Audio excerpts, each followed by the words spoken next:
messy. He had compassion and went to him and bound up his wounds, pouring on oil and wine. Luke 10, verse 33 to 34. Tuesday of the second week of Lent. Today we continue to unpack the parable of the Good Samaritan. Yesterday I mentioned that there are three aspects of the parable worthy of our consideration. The first being the compassion of the Samaritan and the way he enters into the man's suffering. Today, let us consider how the Good Samaritan went to him and bound up his wounds, pouring on oil and wine. Why is this compelling for us to consider? Jesus says that the robbers left the man half dead. Consider what that meant.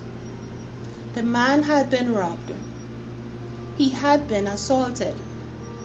He had been beaten badly, almost fatally. We shudder to imagine the blood, the grotesque condition of his flesh, and the filth he was left to lie in. These details, while graphic and distressing to imagine, are important to bear in mind. Why? Because they show us precisely the reality into which the Good Samaritan enters.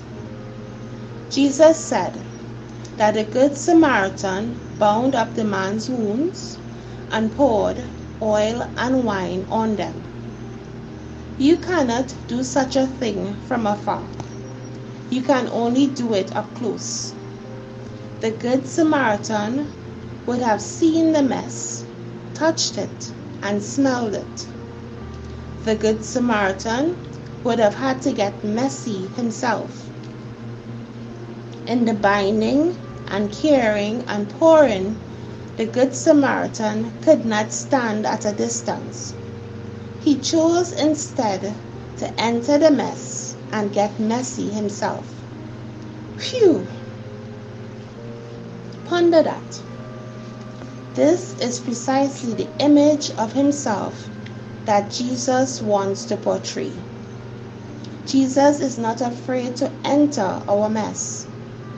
Jesus is not afraid to get messy because he is compassion. He is not afraid to suffer with us.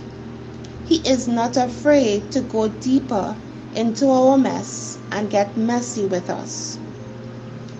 Imagine how this idea would have affected those listening to Jesus.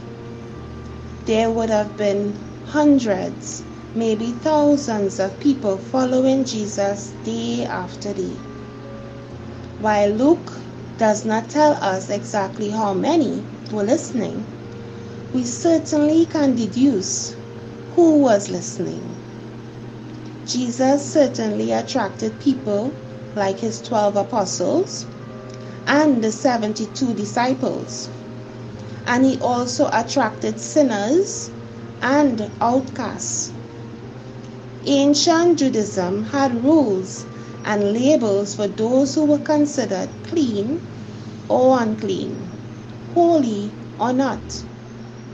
People on the fringes of society, especially those who had sin and shame as a part of their story, would have been all too familiar with the consequences of their messy history.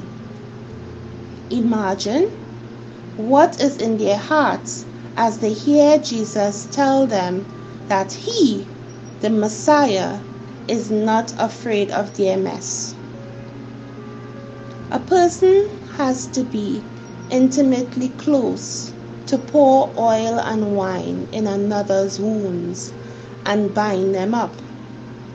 Here's the good news. Jesus wants to get close to you. Jesus wants to heal you, just as the Good Samaritan healed the man left for dead. Jesus is not afraid of your mess. Jesus is not afraid to get messy. For your prayer, stay here for an additional 10 minutes. Today, pray with Luke 10:34. Be present in the scene. Be there with Jesus. Ask the Holy Spirit to help you be in the place of the man in need of healing. Imagine the scene unfolding as it does in the Bible. But imagine that you are there too, and that Jesus himself is the Good Samaritan. What words stood out to you as you prayed? What did you find stirring in your heart?